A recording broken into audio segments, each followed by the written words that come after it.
Good morning. We're hoping for a little bit of wind, actually. I'm thrilled that so many people are able to join us here today.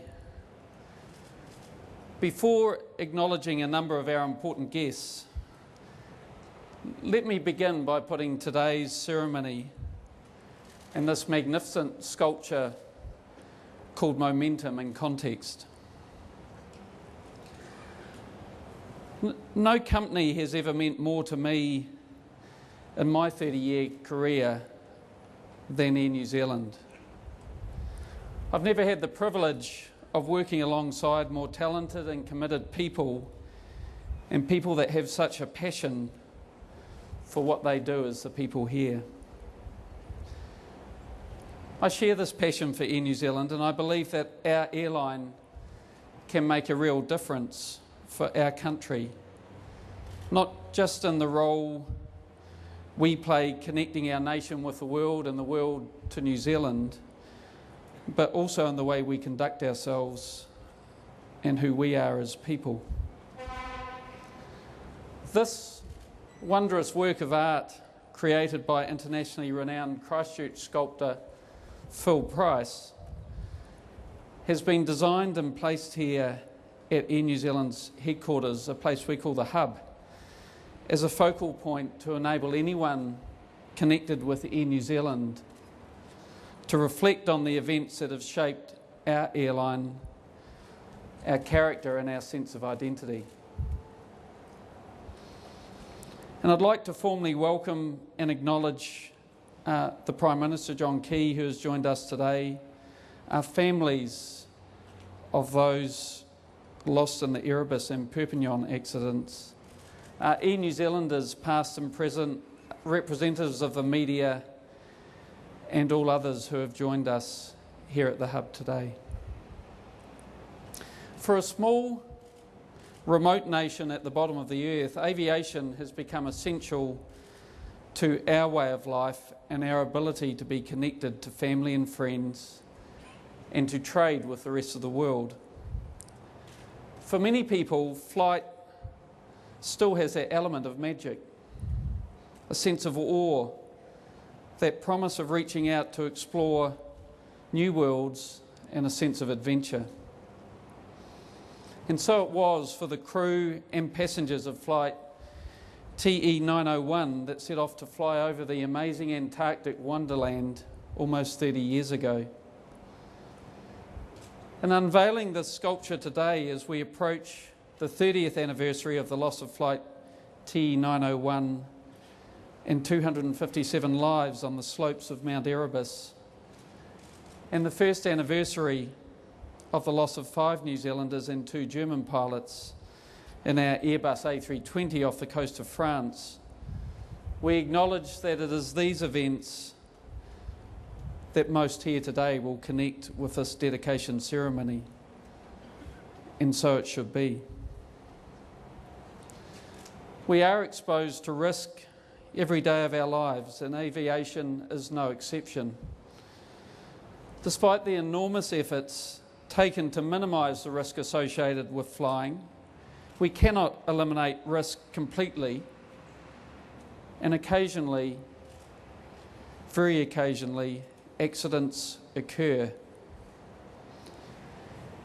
In commercial airlines, it's virtually unheard of for an accident to happen because one individual makes a mistake or an error. There are so many checks, so many processes, so much supervision and so much redundancy designed into our systems that it takes many errors and failures to defeat all the protections that exist. This was true 30 years ago, and even more so today as we continue to learn and improve what we do at Air New Zealand and across the global airline industry.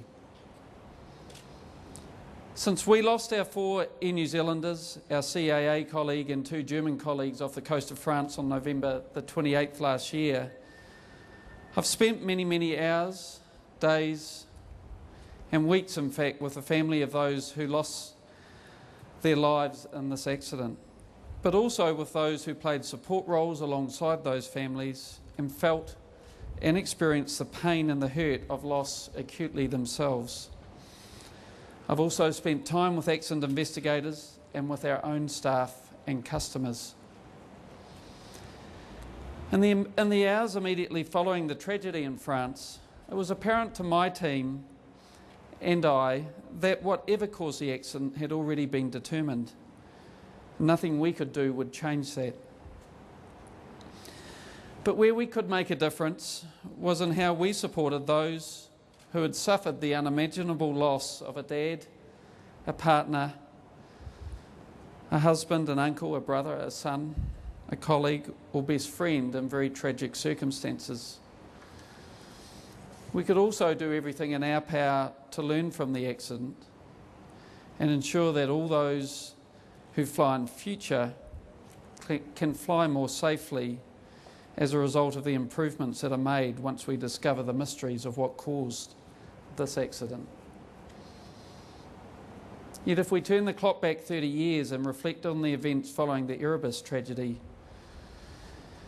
sadly the historical record displays what appears to be a different priority: the pursuit of someone or something to blame. One of the hardest things I've had to do in my time at Air New Zealand is to listen to Maria Collins, the wife of Captain Jim Collins, and Anne Casson, the wife of co-pilot Greg Casson, decide their experiences in the days, months and years after flight T901. Their late husbands were chosen for this very popular mission because they were two of Air New Zealand's best pilots. Captain Collins and First Officer Casson, along with three other members of the flight crew, Graham Lucas, Gordon Brooks and Nick Maloney, were highly regarded aviators. They deserve our respect, and they certainly have mine. But despite the media focus on Captain Collins and First Officer Casson, this is not a story of two families. We had other great crew on that flight and 236 passengers from New Zealand and around the world. Ultimately, hundreds of families lost loved ones in this tragedy, and all suffered an equal loss. I've now heard and shared the perspective of a number of those who did lose loved ones, particularly in the past fortnight, as I've engaged with families over how to appropriately commemorate the 30th anniversary of the tragedy on the slopes of Erebus. A number of these families feel they were let down by Air New Zealand in the aftermath of the tragedy.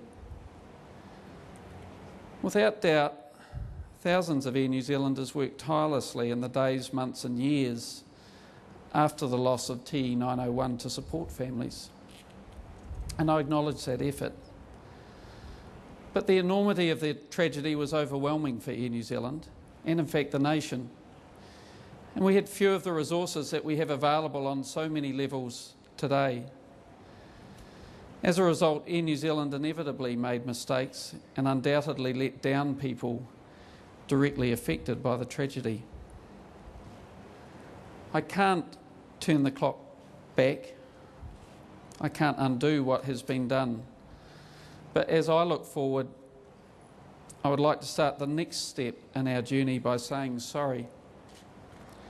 Sorry to all of those who suffered the loss of a loved one or were affected by the Erebus tragedy and did not receive the support and compassion they should have from Air New Zealand. I hope that the events following the loss of our men in the A320 accident off the coast of France have shown that we have learned from the past and grown as an airline.